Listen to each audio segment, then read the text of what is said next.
Kejaksaan Negeri Nganjuk secara resmi menetapkan dan menahan Hendra Wahyu Saputra, Kepala Desa Ngepung, Kecamatan Patian Rewo, Kabupaten Nganjuk, atas dugaan tindak pidana korupsi dalam pengelolaan anggaran pendapatan dan belanja desa atau APBDes tahun anggaran 2022 hingga 2024.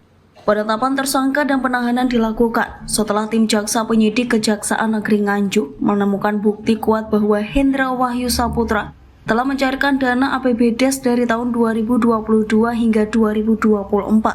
Namun, dana tersebut sepenuhnya dikuasai sendiri tanpa diserahkan kepada pelaksana kegiatan yang seharusnya bertanggung jawab atas pelaksanaan program desa. Akibatnya, sejumlah pelaksanaan kegiatan tidak menerima dana yang seharusnya digunakan untuk membiayai kegiatan pembangunan di Desa Ngepung. Selain itu, Hendra Wahyu Saputra juga memerintahkan pembuatan surat pertanggungjawaban atau SPJ fiktif yang tidak sesuai dengan kenyataan, melainkan hanya disesuaikan dengan rencana anggaran biaya atau RAB. Untuk memperkuat laporan fiktif tersebut, dibuat pula bukti dukung palsu berupa nota, kwitansi, dan stempel toko agar terlihat asli.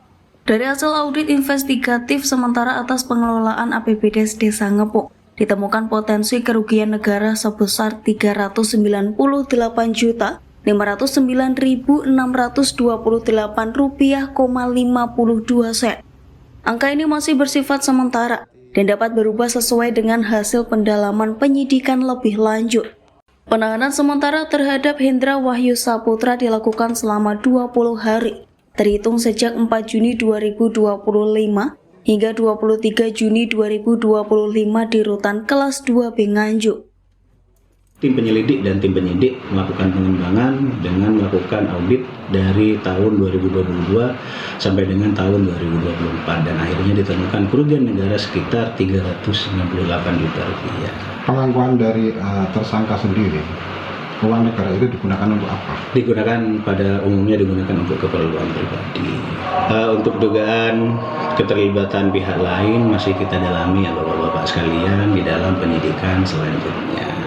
Ancaman hukuman pidananya 20 tahun Pak, untuk pasal 2-nya ancaman pidana maksimalnya. Seperti itu. Penahanan ini dilakukan oleh Kepala Kejaksaan Negeri Nganjuk Ika Mauludina melalui Kepala Seksi Tindak Pidana Khusus Yan Answari guna kepentingan proses penyidikan lebih lanjut. Dari Nganjuk, Riko Purnama melaporkan.